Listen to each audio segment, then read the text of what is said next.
د ډیورنډ کرښې په نوم پاکستان سره د افغانستان هیڅ کوم تړون نشته. دا کرښه د یو واحد ملت پر سینه کښل شوې جبري کرښه ده چې د بدخشان ولایت له نوخاخ سیمې څخه شروع د نیمروز ولایت په چاربرجک ولسوالۍ ختمیږي چې اوږدوالی یې 2640 کیلومتره کیږي. د ډیورنډ کرښې په نوم دا تړون 130 کاله د مخه په امیر عبدالرحمن خان د برتانیا تر سخت فشار لاندې له برتانوي هند سره لاسلیک شوی. یعنی د انګریزانو لخوا له جوړ شوي پاکستان سره افغانستان د پولې یا سرحد په اړه هیڅ ډول تړون توافق او معاهده نه لري. همدارنګه د ډیورنډ کرښې تړون کې دا کرښه نړیوال سرحد هم نه دی ګڼل شوی. سید کریم ربزی درته یو ځل بیا ښه راغلاست وایي. د ډیورنډ کرښه د امیر عبدالرحمن خان او د برتانوي هند د بهرنیو چارو د وزیر هنري مورټمر ډیورنډ ترمنځ لاسلیک شوی تړون 7 مادې لري. په دې تړون کې هیڅ ځای ډیورنډ لاین د یو دایمي سرحد په توګه نه دی یاد شوی، بلکې ټولې مادې د هغه وخت د برتانوي هند او امیر عبدالرحمن خان ترمنځ پر دې کرښه د پرتو سیمو په تنظیم او ویش راڅرخي. برتانوي څېړونکي هیرس په لندن کې د خپلې ډاکټرۍ په تیزیس کې لیکي په واقعیت کې د یو کم 2 په هکله د ډیورنډ د تړون یوازینی ثبوت هغه لیکه ده چې د تړون په نقشه ویستل شوې ده او امیر عبدالرحمن خان دغه نقشه نه ده لاسلیک کړې. ګڼ برتانوي او افغان تاریخ پوهان داسې اسناد او شواهد لري چې برتانویانو د پاکستان تر جوړولو پورې د ډیورنډ لیکې ته د بین المللي لیکې په سترګه نه و کتلي. افغان چارواکو له هماغه پیل راهیسې هیڅکله دا کرښه د سرحد په توګه نه ده منلې. د پاکستان د فوجیانو دا هڅه چې پر موږ ډیورنډ ومني ورسره ډېره سوې ده او په مختلفو وسایلو د دې هڅې کوشش کیږي، خو افغانان بیا هم نه مني. امیر عبدالرحمن خان په خپلو یادښتونو کې دا یوه موقته او پر زور تپل شوې کرښه بللې او هیله یې څرګنده کړې چې یو وخت به برتانویان له هنده ووځي او افغانان به خپله نیول شوې خاوره بیرته ترلاسه کړي. په امیر عبدالرحمن خان پسې امیر حبیب الله خان، امیر امان الله خان او نادر خان راغلل چې هر ځل برتانوي هند اړ کړي چې د دې تړون دوام تایید کړي، خو دې کار خپله د تړون پر موقتوالي دلالت کړی. دې دریو واکمنو هم له عبدالرحمن خان راوروسته له برتانوي هند سره د ډیورنډ د کرښې د تړون موقت دوام یو ډول تایید کړی، خو هیڅ داسې سند نشته چې دوی دې دا کرښه د رسمي یا دایمي سرحد په توګه منلې وي، بلکې د هماغه عبدالرحمن خان لخوا د شوي تړون دوام ته یې غاړه ایښې. خو د پاکستان پر جوړېدو هیڅ افغان چارواکي له پاکستان سره دا کرښه د سرحد په توګه په رسمیت نه ده پیژندلې. ان هغه حکومتونه هم چې د پاکستان خواخوږي بلل کېدل دې ته چمتو نشول چې له پاکستان سره د ډیورنډ کرښه د افغانستان او پاکستان ترمنځ د سرحد په توګه تایید کړي. کله چې په 1940 اگست کې برتانوي هند وویشل شو او پاکستان رامنځته شو، افغانستان لومړنی او یوازینی هیواد چې په ملګرو ملتونو کې د پاکستان د غړیتوب مخالفت وکړ او د لومړی ځل لپاره د ډیورنډ کرښې اخوا د پښتنو او بلوڅو د حقونو ناره او خپل ادعا په نړیوال سټیج راپورته کړه. په همدې وخت کې د لومړی ځل لپاره د برتانیا مشترک المنافع چارو وزیر نیول بیکر د دې هیواد په پارلمان کې پاکستان خپل میراثخور وباله او د ډیورنډ کرښې د لومړی ځل لپاره بین المللي سرحد یاد کړ. له ډیورنډ کرښې پورې غاړه پښتنو هم د پاکستان جوړېدل او دا کرښه نه ده منلې. د 2640 کیلومتره اوږدې کرښې پورې غاړه پښتنو د ډیورنډ د کرښې په خلاف د هماغه پیل راهیسې وسلوال پاڅونونه پیل کړي وو.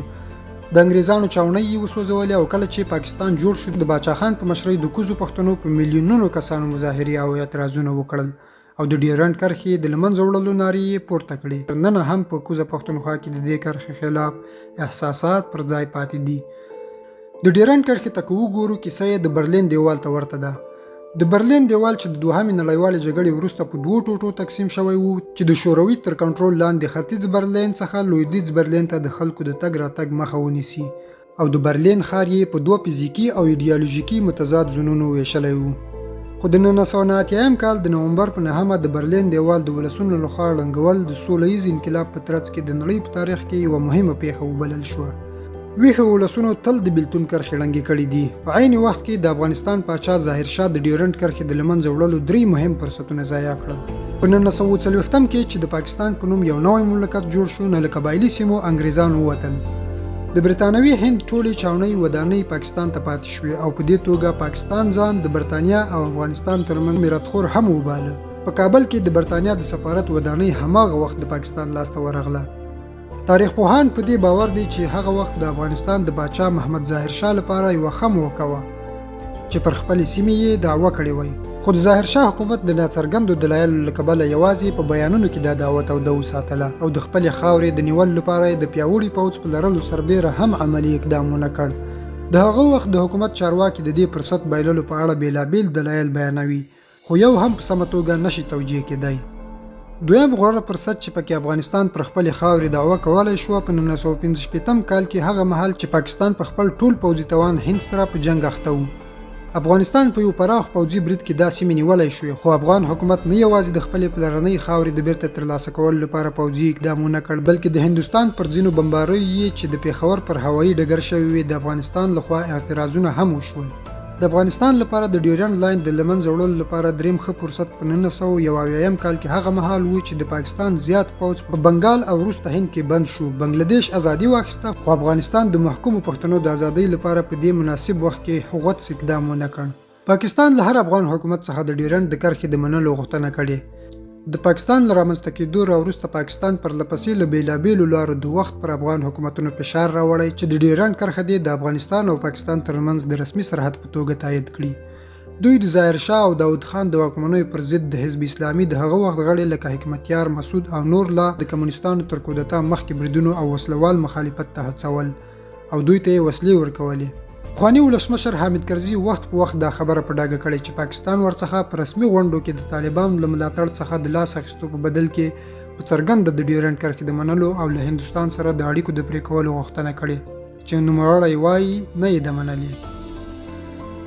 د امریکا، برطانیا او سعودي عربستان په شمول ځینې هیوادونه ډیورنډ کرښه د افغانستان او پاکستان ترمنځ رسمي سرحد بولي، خو د دې سرحد له انجمن وضعیت هیڅ هیواد نه ردوي. له همدې کبله خو د ملګرو ملتونو په شمول نړیواله ټولنه تل د دواړو لورو ترمنځ په دې اړه یو وروستۍ پریکړې ته د رسیدو لپاره د خبرو اترو او جوړجاړي غوښتنه کوي. همدارنګه د هندوستان په څیر یو وړه ډله هیوادونه داسې هم دي چې د ډیورنډ لاین ته لکه د افغانانو په څیر د یوې تپل شوې کرښې په سترګه ګوري او ګرد سره یې د افغانستان او پاکستان ترمنځ د پولې په توګه نه مني. د ډیورنډ کرښه د افغانستان او پاکستان د حکومتونو څخه ډیره د پښتنو د ستر ولس مسله ده چې د دې کرښې په اوږدو کې تر 80 میلیونه څخه په زیات شمېر کې پراته دي او دې کرښې په دوه برخو داسې ویشلې چې د یوې کورنۍ غړي یې سره بیل کړي دي. د دې کرښې د منلو او یا نه منلو په اړه هر پریکړه هم په همدې پراخو پرګنو یا د دې په منتخبو استازو پورې تړلې ده.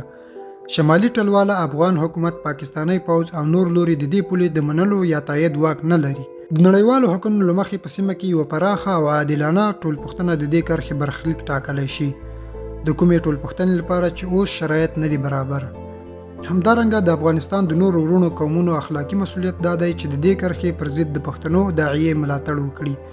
تر دې پرته د دوی لخوا د دې کرښې منل یا نه منل د ستونزې هوارۍ سره کومه مرسته نشي کولی او د دوی لپاره هم کوم ګټه نه لري.